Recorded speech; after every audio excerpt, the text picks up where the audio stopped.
आज हम chapter 15 probability यानी कि प्रायिकता का अध्ययन करेंगे। यह चैप्टर सबसे इजी व इंटरेस्टिंग है। पहले हम यह जान लेते हैं कि प्रोबेबिलिटी या प्रायिकता क्या होती है। किसी भी इवेंट यानी कि घटना, सिचुएशन यानी कि परिस्थिति के होने के चांस यानी कि संभावना कितनी है या है भी या नहीं, यही प्रोबेबिलिटी है।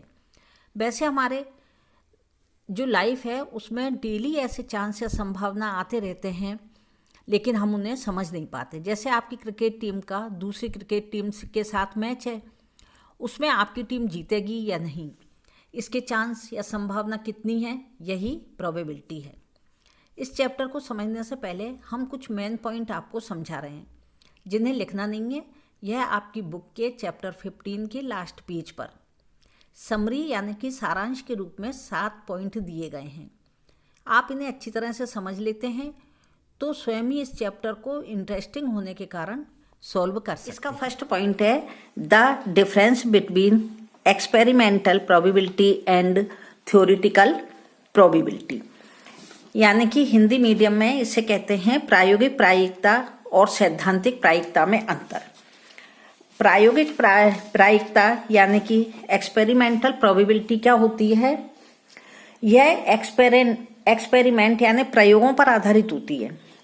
हम प्रयोग करके देख रहे हैं कि एक कॉइन्स को यदि हम एक एक बार करके 10 बार उछालेंगे तो उसमें से 5 बार हो सकता है हेड आ जाए, 5 बार टेल आ जाए, या फिर 4 टाइम आ जाए इसमें हेड और 6 टाइम आ जाए टेल। तो यह प्रयोगों पर आधारित होती है, इसलिए यह एस्टीमेट यानी आकलन ही है।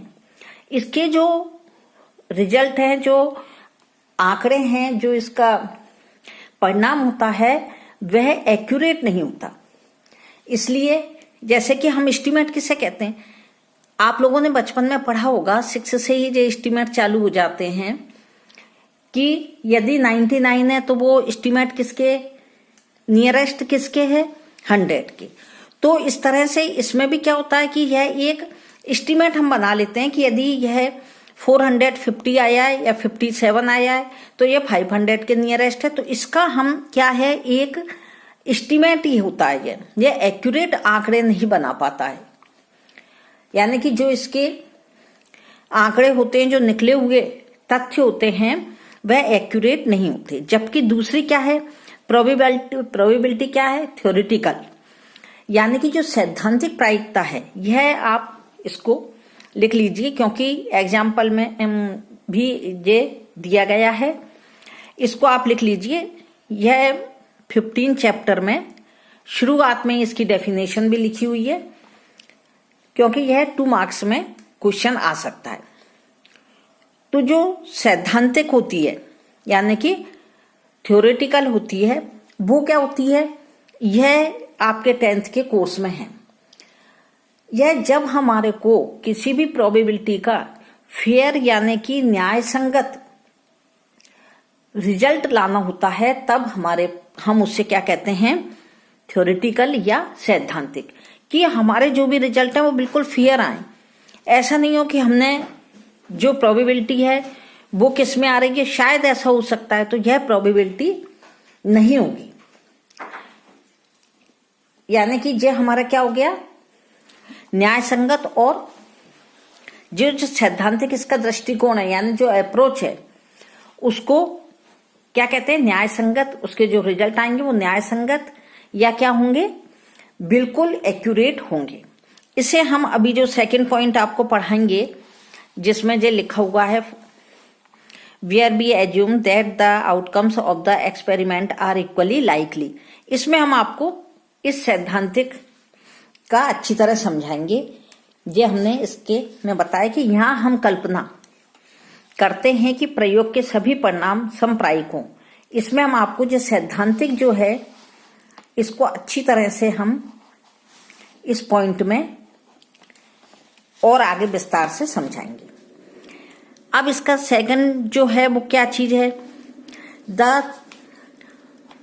जिब वाला जो हमने फर्स्ट करा लिया, हम सेकंड करा रहे हैं, द थ्योरेटिकल यानी classic probability of an event E written as PEIS defined as, कि यह जो सैद्धांतिक प्रायिकता है, इसे हम जी घटना ई की सैद्धांतिक या परंपरागत प्रायिकता पी को हम निम्नलिखित रूप में परिभाषित कर सकते हैं या करते हैं। क्यों? क्योंकि यह इसका एक फॉर्मूला है। इसी फॉर्मूले पे हम 15 चैप्टर के सभी क्वेश्चन को सॉल्व करेंगे। इसमें क्या है, ई के सभी अनुकूल परिणामों की, जो ई के अनुकूल, ई यानी इवेंट घटना, पी यानी प्रोबेबिलिटी, यानी कि जितने भी इवेंट यानी घटनाएं जो होंगी उनके अनुकूल परिणाम कितने होंगे। जो अनुकूल परिणाम है वह ऊपर रहेंगे और प्रयोग के सभी संभावित परिणामों की संख्या यानी कितने संभावित हो सकते हैं, 1 2 3 4 5 6 यानी 1 से लेकर के कितने भी हो सकते हैं, जो जिनकी टोटल नंबर जो आएंगे वो नीचे आएंगे। यह इसका क्या है, एक फॉर्मूला है जिस पर पूरी 15.1 हम सॉल्व करेंगे। Number of outcomes favourable of E event, number of all possible outcomes of the experiment, यानी जितने भी वो एक्सपेरिमेंट यानी कि जो भी परिणाम हैं उनकी जो भी संख्या होगी पॉसिबल यानी कि जो संभव है ऐसे परिणामों की संख्या नीचे आएगी और यह ऊपर आएगी। अब इसमें हम एग्जाम्पल काफी देंगे तो जो अपने कई बार सवाल जो हैं वो आ जाएंगे कि जो भी हमारी आएगी, जैसे वर्षा होती है या नहीं होती, तो 2 बातें होती हैं इसमें, एक तो होती है एक नहीं होती।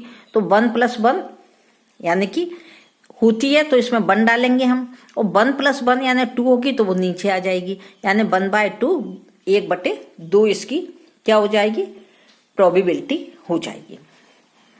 अब इसमें आगे लिखा है जिसे हम आपको अभी समझाते हैं, where we assume that the outcomes of the experiment are equally likely. यह इक्वली लाइकली क्या है, जो अभी हम 15.1 सॉल्व करेंगे उसमें सेकंड क्वेश्चन में जो 4 पार्ट दिए गए हैं उन 4 पार्ट में आपको यह बताना है कि कौन सा इक्वली लाइकली है कौन सा नहीं है।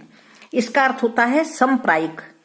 समप्रायिक यानी कि इसमें किसी प्रकार का कोई पक्षपात, कोई भी पार्शुअलिटी नहीं हो सकती, यानी कि यह अनबाइज्ड होता है। अनबाइज्ड यानी बिल्कुल अपक्षपातपूर्ण, किसी से भी हम इसमें पक्षपात नहीं करते। अब ये जो है यानी कि जो बना हुआ है, ये क्या बना है कि ये जो फॉर्मूला है यह क्या है, इक्वली लाइकली है, समप्रायिक है। समप्रायिक का मतलब अभी हमने आपको बताया कि ये पक्षपातपूर्ण नहीं रहता, इसमें किसी भी तरह की पार्शुअलिटी नहीं होती। यह क्या होता है, अनबाइज्ड, यानी कि कहीं पर भी इसमें चीटिंग नहीं होती। यह हमारा फॉर्मूले का हमने आपको यह अर्थ बता दिया है।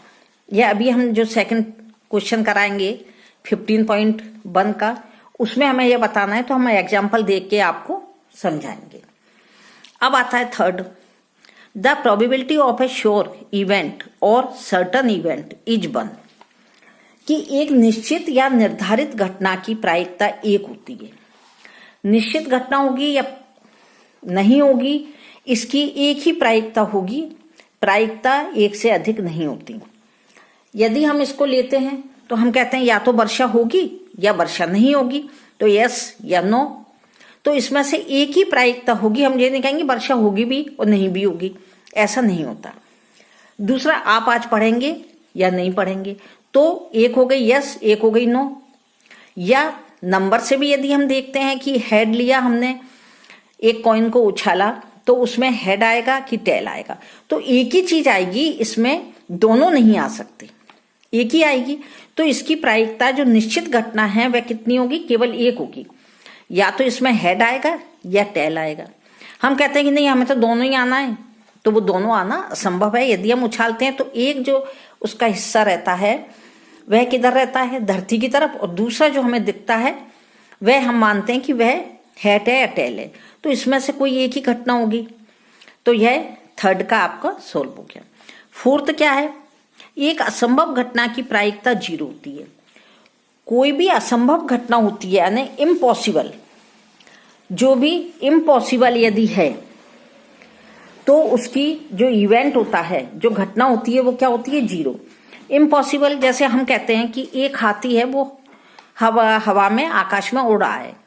तो एलिफेंट क्या कभी आकाश में उड़ सकता है? नहीं। तो इसकी जो भी प्रोबेबिलिटी होगी, जो प्रायिकता होगी, वो क्या होगी? 0, 0।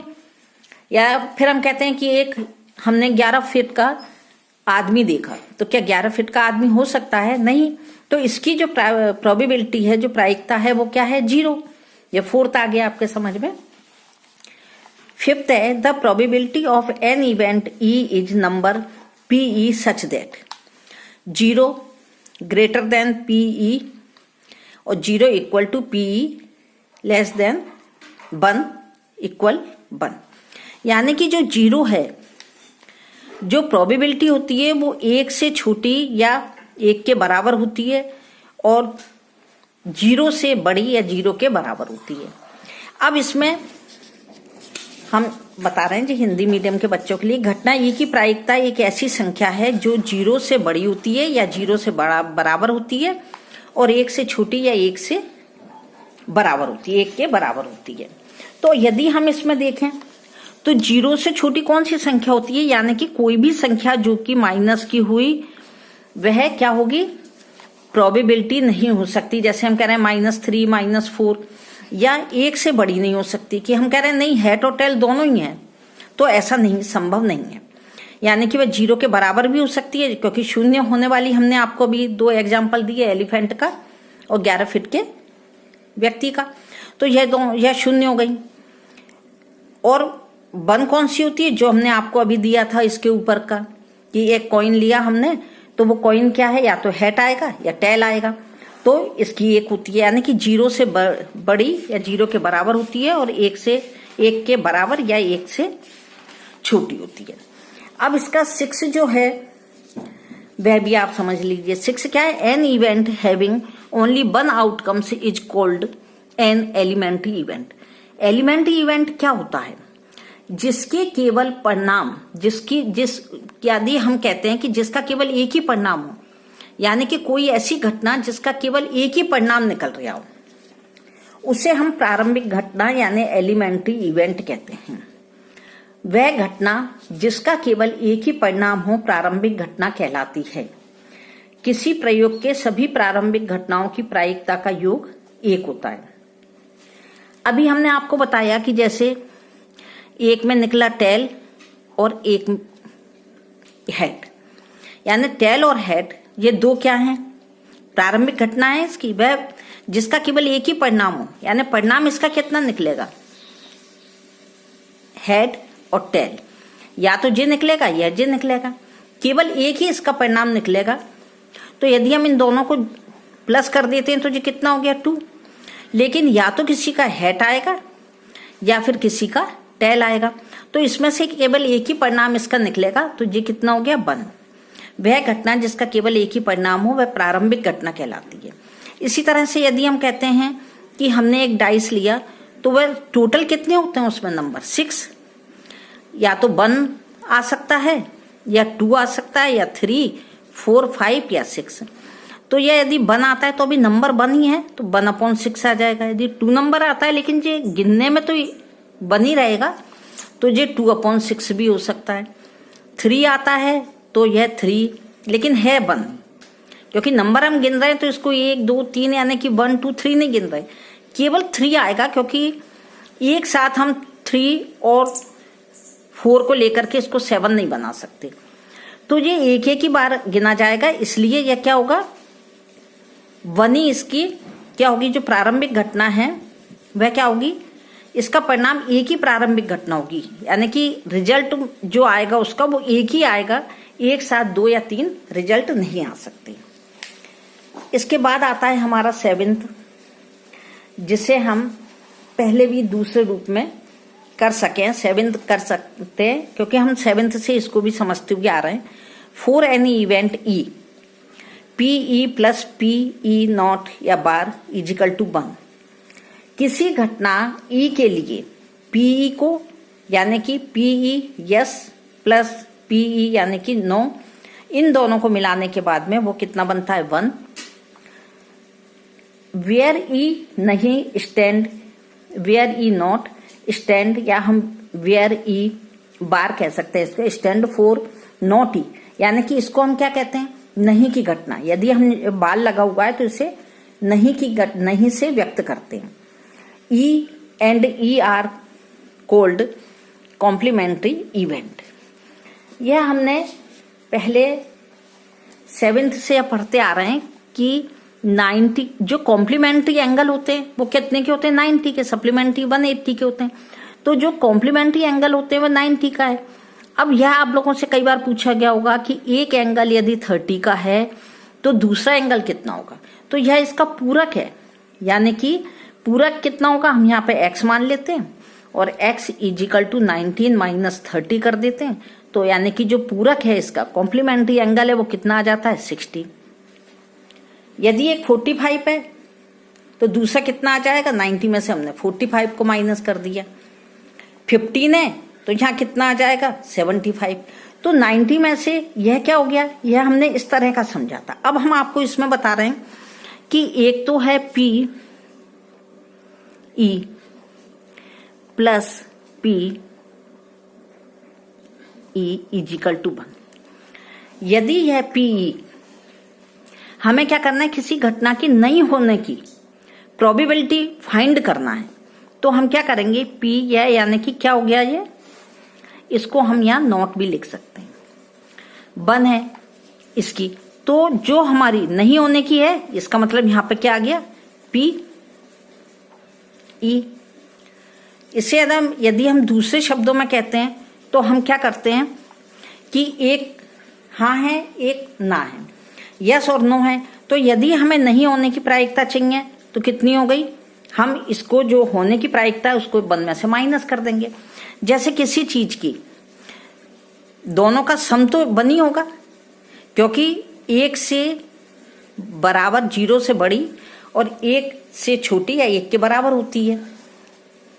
तो इसमें हम क्या कर रहे हैं कि यदि एक प्रायिकता इसकी कितनी है, 52 है, 0.52 प्लस दूसरी कितनी है इसकी हमें मालूम नहीं है, तो हम क्या करेंगे, x = 1 - 0.52। तो जो दूसरी हमें मालूम नहीं है वो कितनी हो जाएगी, 0.48। अब यदि हमने इन दोनों को प्लस करते हैं, 0.8 और 2 10, 4 और 1 5 और 5 10 जी आ गए। 1 के बाद हमने लगा दिया तो जी कितनी आ गई हमारी, जो 1 है।